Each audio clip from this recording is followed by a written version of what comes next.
Hello and welcome to a Bloomberg special, Coronavirus Tech Responds. I'm Emily Chang in San Francisco, where I've been sheltering in place since March 17th. With COVID-19 forcing people into quarantine around the world, technology has been playing a vital and at times controversial role on the front lines. We've been speaking with executives, investors, and employees about how the pandemic is changing their lives and their businesses. We begin with the executive response and Uber, where ridership has plunged, leading the company to withdraw its financial guidance for the year. I spoke exclusively to CEO Dara Khosrowshahi shortly after California announced its statewide lockdown.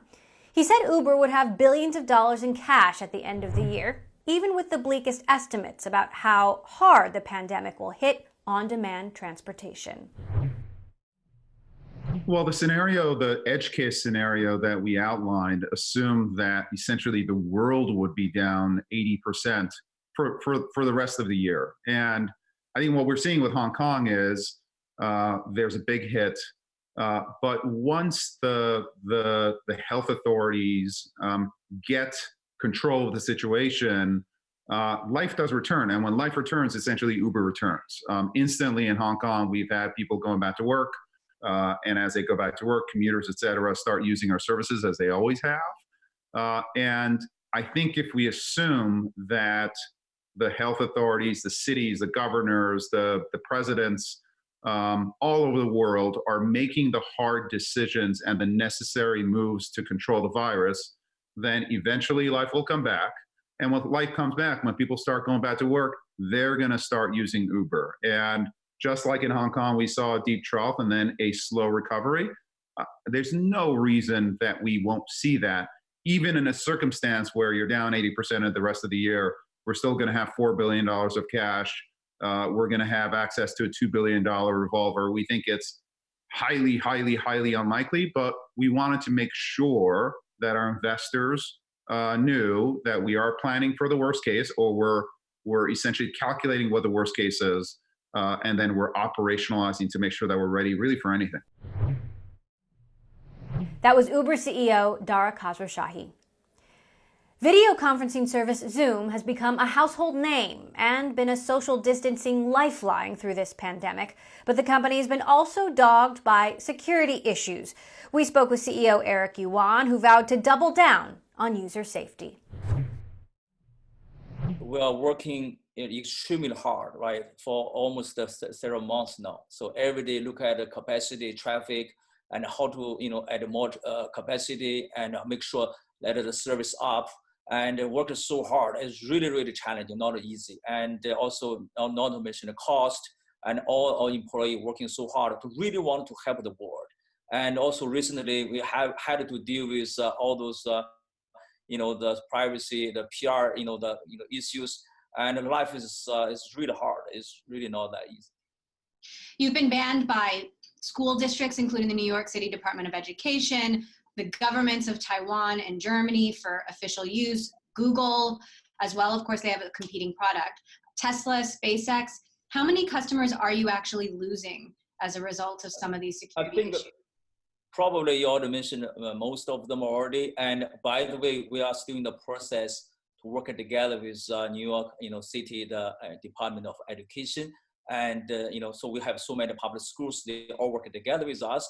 Essentially, they would like to manage, more like they have IT team manage and a big master account. And we are still in the process. And also, for sure, there's some news headlines, I think is some information seriously, a little bit misleading. And, some, like Taiwan, or they took actions. And I'm pretty sure, and in the future, after the re-understand the true facts, I think that they are going to make the change. So we are an American, business company. We do all we can to focus on business communication, security, and safety is very important for us. I think, after they understand the true facts, I think that they will change the decision. That was Zoom CEO Eric Yuan. True to its original motto, Facebook is keeping the world connected amidst stay-at-home measures around the globe. The company launching a COVID-19 information center it hopes will be a source of facts during the pandemic, but misinformation about the virus on the platform is still a problem. We spoke about that with Facebook Chief Operating Officer Sheryl Sandberg. as soon as we can find it. If it is harmful misinformation, particularly the misinformation the WHO or local health ministries are most worried about, we're getting it down as quickly as we can. But we're also seeing a lot of Facebook groups doing amazing things. There are groups in Italy, which has been just particularly hard hit, getting together online to provide support. There's a doctor in Lombardy, Italy, very hard hit area, who's been providing services to patients, not even her own patients, just people in the area who are suffering from depression, suffering from isolation, suffering from anxiety online. We're seeing churches and synagogues put their services online and use Facebook groups to reach their community. So this is a time, we've seen this through other disasters, even though I don't think we've seen anything like this, where people come together to support each other in any way they can. And we're going to do all we can to keep facilitating that. That was Facebook COO Sheryl Sandberg. Another service helping to keep business connected as we all work from home is Slack. I caught up with Slack CEO Stuart Butterfield, who talked about the challenges of leading in the midst of so much uncertainty. I've been spending a lot of time with other CEOs in the software industry. No one knows what to think. It's not just the overall macroeconomic impact, but what do you do when your salespeople can't travel to meet customers? You don't have field marketing events. So figuring out like the long-term business impact can be really tough, and there's forces kind of on both sides.